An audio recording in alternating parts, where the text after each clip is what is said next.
You're good. Okay. Welcome, ladies and gentlemen. You want me to start this, don't you? Yes,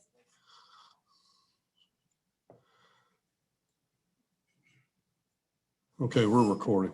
Today is the 11th day of June, 2021. We are here on the matter of Bob Baffert versus Kentucky Horse Racing Commission. You got about an hour. You understand, Craig? Okay. You got about an hour because I've got a criminal motion hour after this, okay? Now, I guess what I need to ask this side is, what's wrong with the Racing Commission giving you just 2 milliliters of urine so that you can test it? I don't think they ought to have to give you all of it. Now, tell me why. Your Honor, a few reasons why. Do I need to? Yeah, just get up to the podium so they can. And we have witnesses that can testify. First. Well, now let me ask you this, Craig. Are you, he's in my court all the time, as she is. And let me ask you this. Why do you need it all? You don't want it all, do you? Well, I do think it's appropriate for us to have it all. Why? Why? Well, there needs to be enough provided to the laboratory for them to perform the testing, the full panoply of testing to be able to determine the source of this beta-methasone. And we can't put limits on that until it gets up to the laboratory and the laboratory does the testing. Now, they may not need it all, okay? But whatever they need to be able to have access to and to be able to test. And certainly 2 milliliters is not enough. Now, So what is enough? well, that's up for them to determine at the testing lab. And they're gonna have to run their tests and use whatever is necessary to be able to run the testing to determine the source of the beta-methasone.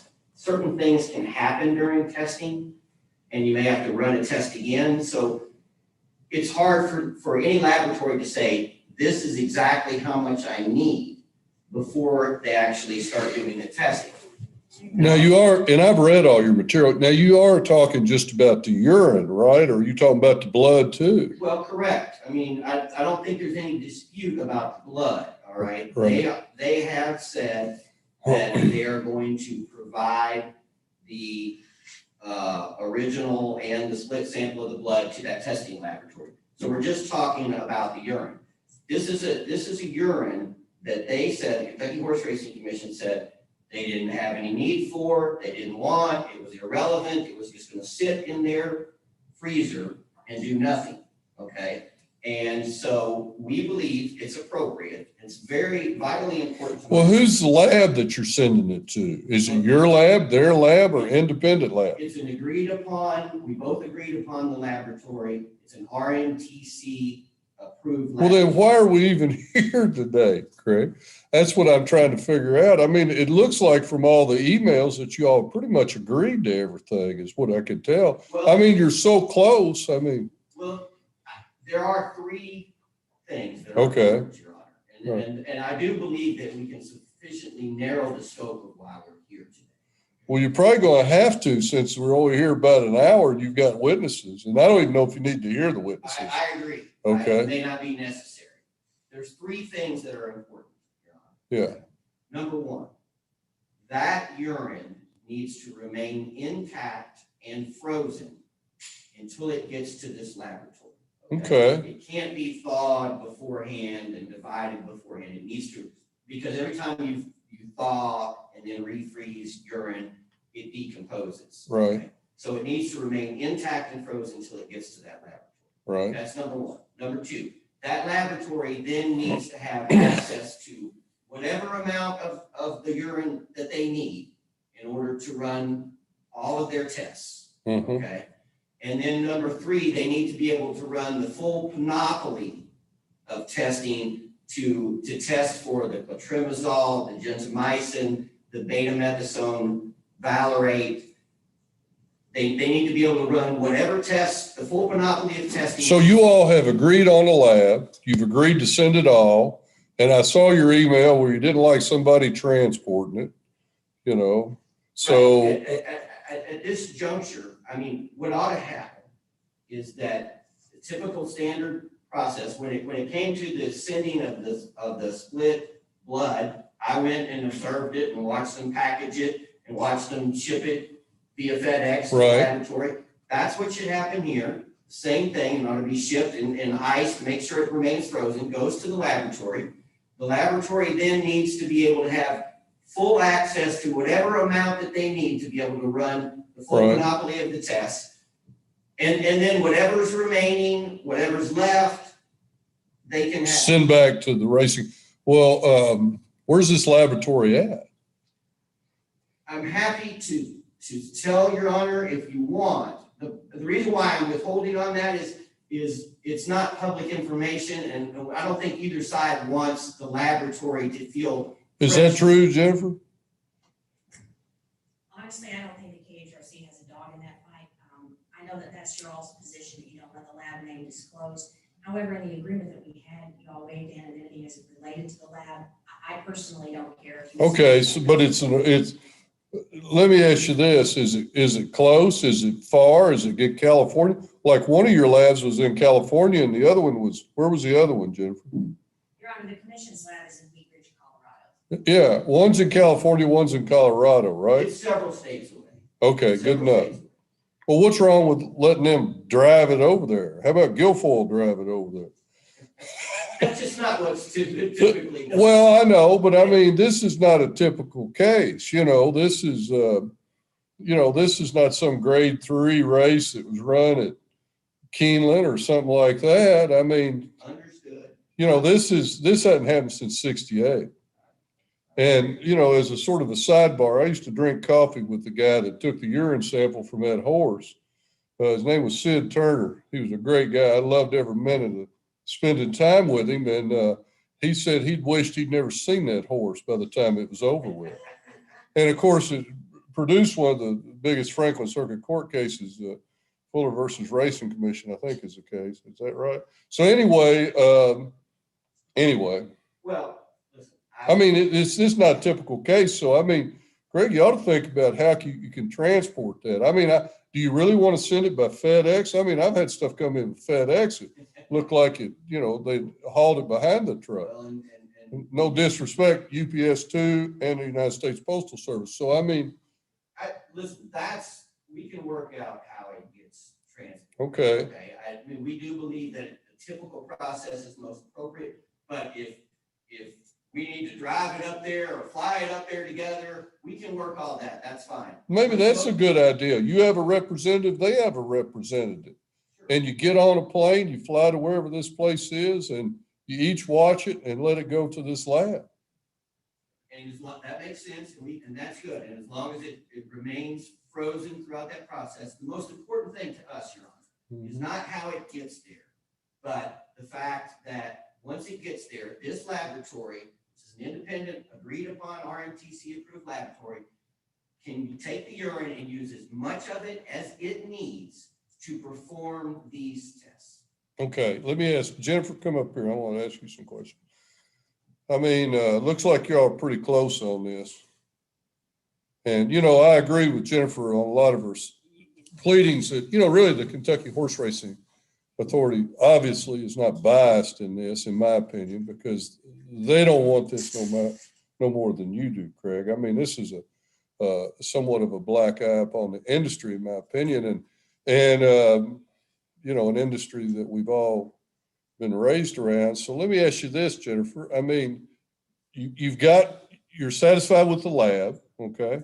And do you really need all that urine? I mean, if it's an independent lab that you all have said, look, this is fine, this testing can go forward. What's the holdup? Why are you here instead of me eating breakfast and drinking coffee? Why are you here this morning? Because that's usually what I do for a criminal court. Okay. And Your Honor, our position is that we need to retain the urine sample that is not tested. We have an expert witness who will testify that the amount of urine that's actually needed to do the testing in a typical lab would be 2 milliliters. Well, what are you going to do with the urine? We would hold it in a neutral place in case there's a situation that arises and further testing needs to be done.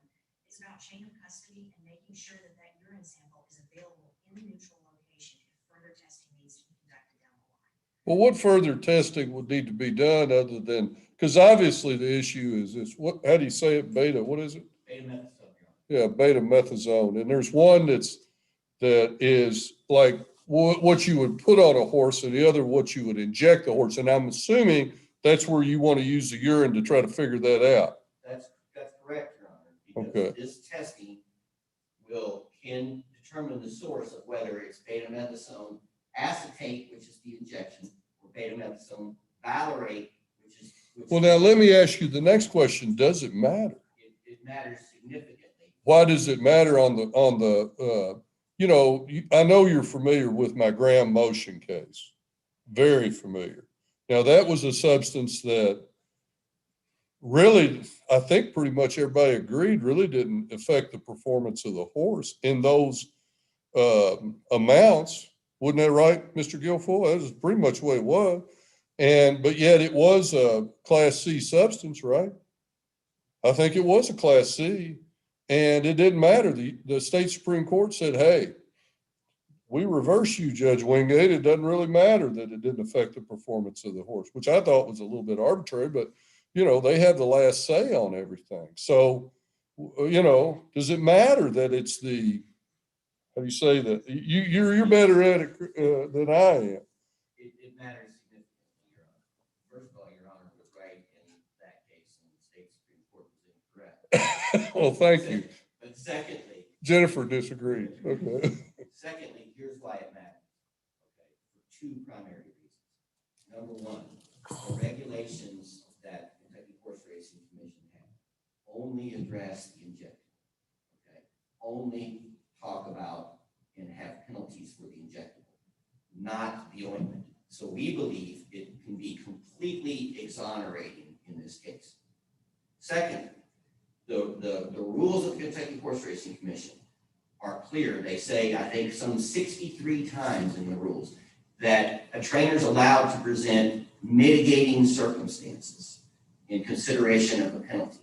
And proving that this was an ointment and that it came from an ointment and not an injection is at a bare minimum a mitigating circumstance that we're allowed and ought to be entitled to present that evidence and obtain that evidence scientifically to prove that fact. In addition, I would just add that there has been this, from a public perception perspective, my client has been excoriated unfairly publicly about this and has been accused of injecting this horse to cheat to win the Kentucky Derby, that it's a banned substance, that this is doping, none of which is true. And we have an opportunity to get scientific evidence to prove that it's not true. And they're trying to keep us from doing that. And it's not fair. This is again, a split sample of urine that they said, we don't want, we don't need, it's irrelevant. And now they've agreed, you can send it to the lab, you can test for these substances. We just want to make sure, the only thing that they're arguing, and I have experts who will say 2 milliliters are not enough. Let's let the lab determine what is enough. Let the lab have the urine and take and use whatever amount that they need to run these tests that we've all agreed are acceptable. And then whatever's left, they can have. But we shouldn't limit the lab up front and say, you can only have X amount of the 25 milliliters of urine. So there's 25 milliliters of this stuff. That's what they've, 25 to 27, if I were 23 to 25, around 25 milliliters of urine. Yes, Your Honor. Okay. Your Honor, may I briefly respond? Yeah. Okay. As an initial matter, just for the purposes of this motion today, the commission is not taking any position on these claims that the Automax application would be completely exonerating or it would be mitigating circumstances. We believe that this is irrelevant to the court's determination of the narrow issue here, which is how much urine is supposed to be provided to the plaintiffs. In fact, we believe that this particular issue of whether it's mitigating circumstance or exculpatory is actually more appropriate for administrative determination. Well, that was going to be my next question is, but the urine is not going to change because it's in a frozen state. Is that correct? Your Honor, while the urine is in a frozen state, it would not change. And I don't believe the commission would have any problem with couriering the urine all the way up to New York. The idea that you guys were talking about was something that we suggested, having two people actually take the urine to New York. Right. Oh, doggone, I'm sorry. I am so sorry. I knew it was gonna happen soon. Now they know where it's at. I am so sorry. That was a complete accident. Yeah. The urine will go to the place that we just talked about. We have no problem with sending it there. The issue is exactly how much urine is appropriate. In this situation, they're saying that this is going to somehow burden them. However, I haven't seen any standard operating procedures from this particular laboratory indicating they need any more than 2 milliliters. We have our experts who will say that 2 milliliters is more than enough. Well, I mean, what's wrong with giving them half of it or something? Maybe they could do it with half. I mean, I can understand them not wanting to give you all, or maybe 15 milliliters and keep 10. I mean, if you say that 2 milliliters is all you need to get any further testing, why don't you give them everything but 2 milliliters, or give them 15 milliliters? Happy to, if they don't say they only need 2, they can have 2 and give us the rest. Yeah. I mean, again, I think the appropriate thing to do is to let the lab do its work. Well, the lab is a lab that both of y'all have agreed upon. Right. I don't know. Why do you need to keep the urine? Just for, Smithsonian or something? I mean, As an initial matter, Your Honor, this is a situation where this will allow people to preserve the status quo because the urine typically sits in a frozen state in the KHRC freezers. And in addition, it ensures that we're going to have that urine in a place where we can keep control and chain of custody over it as a neutral party. The commission is a neutral party. We're not out to get any. oh, I'm not saying that you're not. Well, let me ask you this. Does it matter if it's an ointment versus injectable? Your Honor, for the purposes of this motion, No, the purposes of finding out if you're going to take his gold trophy away or something. What purpose is that? Your Honor, that would be something for administrative determination. Well, I know, but I mean, what do the regs say? I haven't looked at your regs, okay? I've read all your pleadings, but I haven't looked at, what is it, 8 KAR? I know my clerk said. It's 810 KR 801, sorry, yeah. What is the Class C prohibited substance? How does it actually read? If you want to take a look, we actually have exhibits B and C to the brief, and it talks about what the Class C medications are, and betamethasone is listed as one of those Class C medications. Well, does the betamethasone, what is it, the A or the B? What is it? The injectable versus the stuff that you put on skin, is it differentiated in the regs? Your Honor, it is not differentiated in the uniform drug medication substance. So it just says It just betamethasone. says betamethasone. Yeah, and But that said, we're not taking a position as to whether that's something that's an extenuating or mitigating circumstance on their part. I mean, realistically, all we have to do is figure out how much urine they actually need. And we would prefer to keep the majority or the remainder of what they do not need at the KHRC freezer, because that's where it typically stays. This is a neutral location.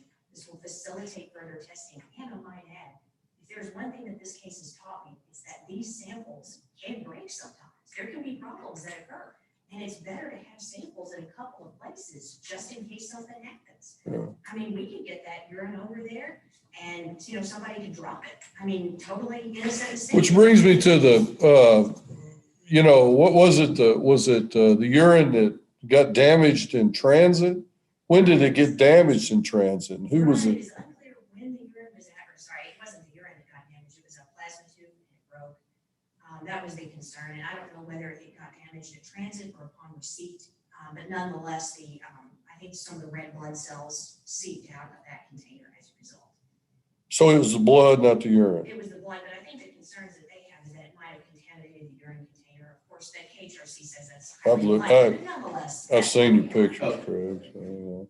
Well, so what you're saying is when you go through the administrative hearing, if he can prove that it was an ointment versus an injectable, that would have mitigating circumstances as to whether or not the hearing officer might rule one way or another, or maybe he'll just look at it and say, well, it says here, it doesn't really matter.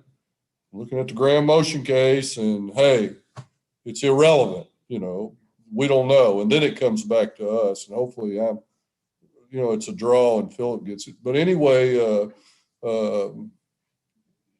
so that possibly could occur, or it could go the other way, is what you're saying, right, Jennifer? Your Honor, I'm saying that is a matter for administrative determination. Who's your hearing officers over there? We have two hearing officers. We have Jim Howard, and we also have Eden Davis Stevens. And Okay, of course, we also have the stewards who would take first pass over anything that goes up to them. gotcha.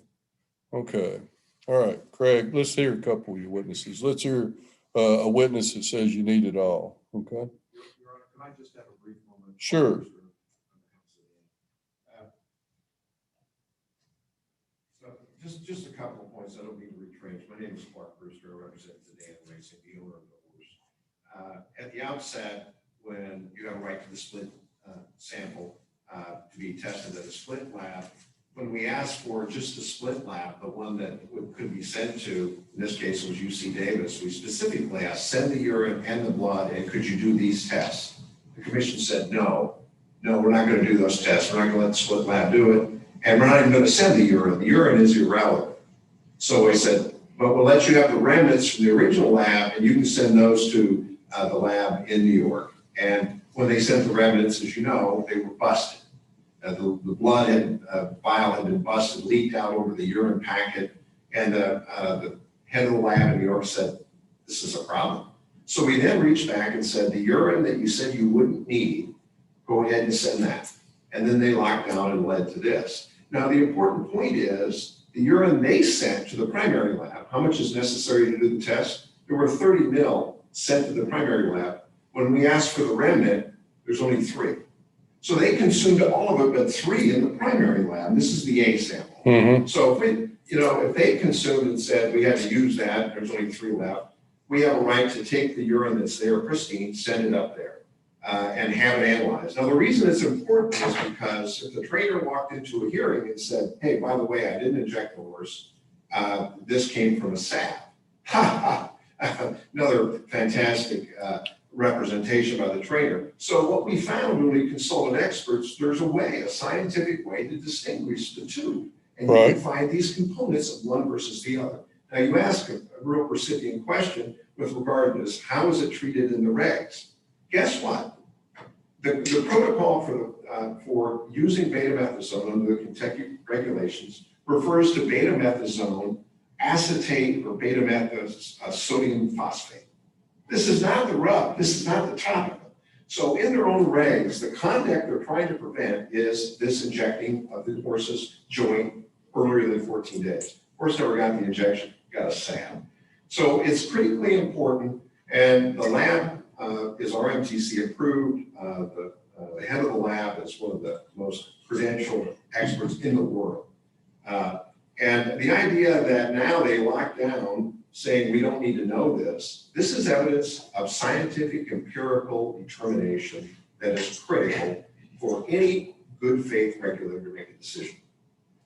When they say they're neutral, I reached out to Mr. Guilfoyle to try to arrange this. I got a slap back with a letter that he's represented, you can't talk. Well, that's typical. That's what lawyers do. But this should be adversarial. This should be an inclusive. I've worked in government. I know how lawyers in government act. So I regret no that. disrespect. Yeah, I regret that because we could have probably reached an understanding. Mr. Guilfoyle's above reproach, and we could have reached an understanding of having it transported.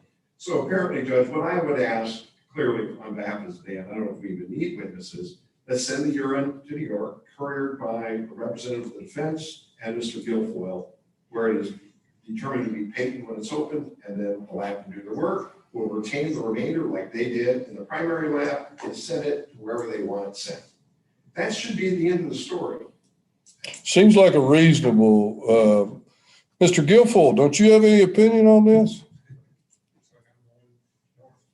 Do what? Well, I mean, it seems to me that it is, I know that if you wait around, and I know that the whole country is waiting on this and in many respects, and if you wait around for, you got to do your administrative hearing, you got all your discovery, you got all this stuff going on. And then I think that a hearing officer is going to order the same thing I would. It's just send this urine to New York or wherever it's supposed to go. You go there, have a nice little dinner at Tavern on the Green at some point, and then with the other side, and then the remnants be sent back to you all. I mean, I don't see any problem with it, especially since the other original sample broke in transit. I really don't see, and if you have no real other than, well, this is protocol, we keep it frozen for later use, because you've narrowed the issue down that it's either the salve or the injectable, and it could turn out either way, I guess. And it doesn't really affect your administrative hearing, because if your administrative hearing judge comes out and says, well, it's the salve, but it doesn't matter because the regs say that it's so, and I find X, it's going to be very hard for this court to overturn that based upon the Graham motion here. I mean, that's the way I look at it. I'm not prejudging it, but I mean, I've already dealt with the Graham motion, which I thought was very unfair to Mr. Motion. I really did. I thought that, and you know, Bob Hellringer, who writes that book, he was so impressed with the opinion, which I have these people to the left of me that do all my writing pretty much, that he put it in the back of his book, and then it got reversed. So I thought that was sort of comical in a way. Don't prejudge this case yet, Your Honor. Again, you were right. The Supreme Court was wrong. This case has lots of differences and distinctions from the Graham motion. Okay. And Your Honor, just from the commission's perspective, we certainly have no problem with sending somebody up with a sample. We agreed to do that in the beginning. I would note that their example of having only 3 milliliter, having the majority of the urine sample consumed by the primary testing lab is a little different than what we have here. And the primary testing. Well, they do more tests probably. They're looking at a broad spectrum test, and that's when you use a lot of sample. You're just looking for 1 or 2 things. You don't need that much sample. Yeah. And our concern is we really want to keep this remainder of sample in a neutral location where we know where it's at. You just never know what may happen down the line. Well, let me ask you this. You've already ruled out everything else through your original, and this is the only thing in it, right? That you turned up is this betamethasone. Your Honor, that is correct. There's a reason I'm not a doctor. Okay. So you've already ruled out any of the other matters that I've dealt with in the past, from cobra venom to everything else. So this is the only issue. You've narrowed that issue scientifically, it seems to me. Is that correct? Your Honor, I agree that betamethasone is the sole issue for determination, but my concern is that if there's nothing else that this case has taught, it's that it's a really good idea to have additional samples somewhere else. Okay. Many things that happen to that particular sample, again, just the example of somebody fumbling to inadvertently and spilling some, they might very well want to come back to us and say, can we please get some more? I mean, there's a lot of things that could occur, and there's issues that could occur down the line that people, Mr. Brewster and Mr. Robertson never thought to test for it, that the commission never thought to test for it, that new evidence tells us we really should. Yeah. What would be the maximum sample that you would want? You got 25 left, is that right? Your Honor, we have 25 to 27 milliliters of the split urine sample. So you think you can do it with 20? Your Honor, I want the laboratory up there to figure this out. They have done all the testing. Well, but I can understand Jennifer's concern, Craig, because, whatever's left in the remnants, then they can have, and will be sent to them, and they can keep and maintain in their freezer to sit there and collect dust like. No, I think that was what we were given, was after they did the primaries, here, you can test the remnants. It's only fair, Your Honor, that now we be allowed to test this pristine sample that they weren't using and give them the remnants. Mm-hmm. Well, during COVID, I never watched TV before, but my wife and I sit at home, we watch TV. Jennifer's sort of talking like something that would happen out of the blacklist. Mr. Guilfoyle driving down the road and all of a sudden this truck comes out of nowhere or something. But anyway, so I think that she has a valid point that, that guy's looking like, oh, you never watched the blacklist. So anyway, I think that some portion needs to be safe in the Kentucky horse racing. But I am willing to give you some, and I just don't know how much that is. And I don't know how much you all want to try to talk about it and see, and give you a couple days to come some kind of resolution on it, looking at your. There's people. one thing I want to make sure that we're clear on is that it needs to stay frozen and intact. Oh, yeah, Until it gets to the New York lab. absolutely. And then if there is going to be some division, that it happens up there when they're ready to do their testing. Okay, What we would request is that the testing, or that the sample would occur when the parties are there to watch the actual division, and then Mr. Guilfoyle or the KHRC representative who's there could, freeze our aliquot back and take it back. that's perfect. That's perfect, Jennifer. You come up with a solution, you two. What's wrong with that? Mr. Guilfoyle? I mean, it makes total sense to me that you take this frozen with each representative. The lab determines how much they need, and then the remainder of it is handed back to Mr. Guilfoyle, and he brings it back to Kentucky. That seems fair. The only question that I would have is, I would like the parties to come to some sort of resolution or consensus as to how much would be needed. I can imagine a situation in which the lab would suggest they needed a wildly disparate amount from that, which our experts believe would be appropriate. So as long, if there's some sort of consent, some sort of issue that crops up, then hopefully we can agree to talk about it and try to come to a resolution. This is an agreed upon lab, it's an RMTC lab, accredited lab, whatever they need. I don't know what that is, but we've agreed on this lab.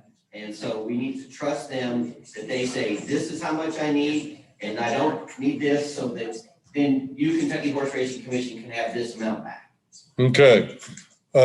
I think that the agreed upon lab, okay, can have, and I want you to, Jennifer, you write me an order on that pretty much laid out what we've talked about here.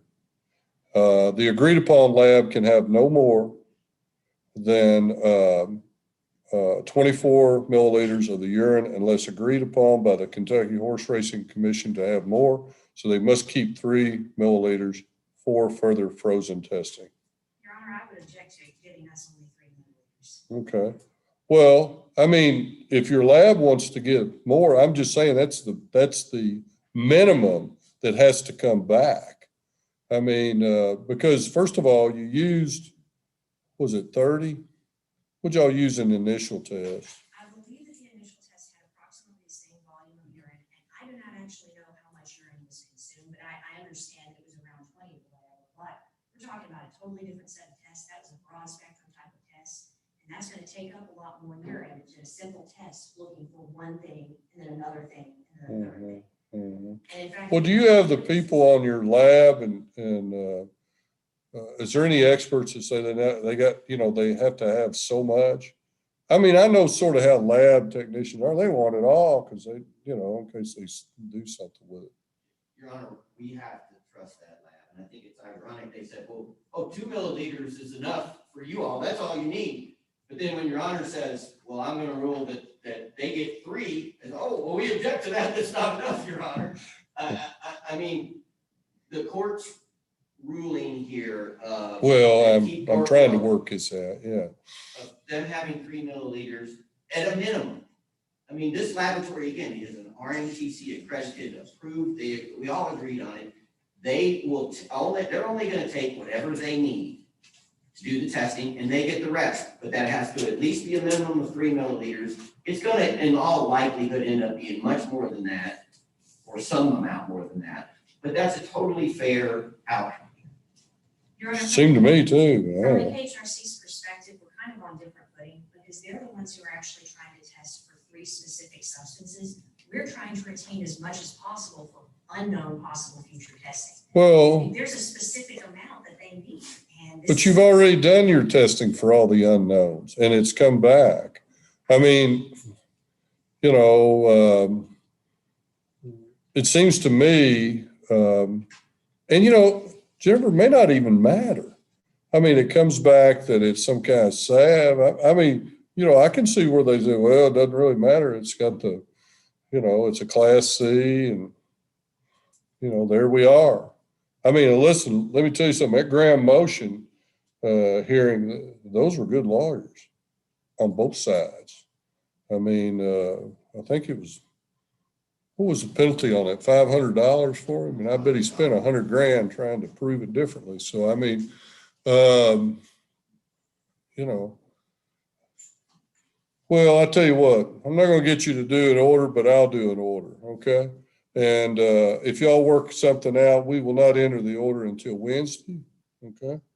And if y'all work something out, or if Jennifer and Craig work something out, talking to Mr. Guilfoyle and your client, then we'll see from there. But I think from my perspective, since Kentucky Horse Racing Commission has already, and I know that, Jennifer, there's all kinds of arguments you can make that I'm invading the province of the administrative court. I understand all that. This is a case of very high importance for the state of Kentucky, and you each need to try to work it out.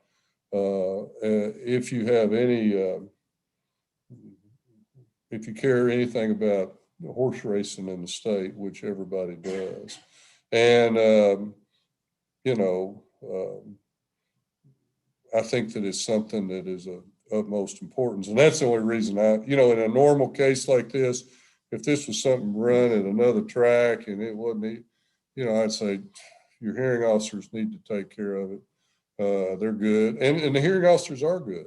And, but it seems to me to sort of speed things along, this would be the best methodology. You can make the determination on that.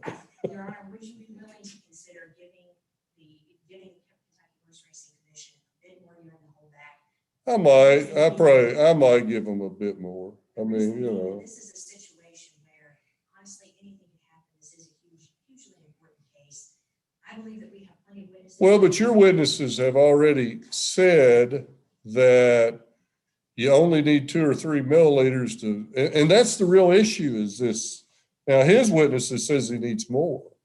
I mean, some of it's going to be held back, and I may even rule that, well, ship 20 milliliters or something and go from there. And your people just have to do the best with it unless you all work something out. But I don't know. Is the blood even relevant on this? Blood is relevant. And there's another tube of blood that's being sent up there. So that's it. So good. So far, so good on the blood. Okay, good. All right. All right. We'll enter an order on Wednesday unless you, Jennifer, you, Craig, come up with something. You sort of see where I'm going. And I think that, if you all come up to something that's more palatable than you're afraid of what I'm going to rule, then do it. Okay. Fair enough. All right. Thank you, ladies and gentlemen. You all have been very good lawyers today. Thank you.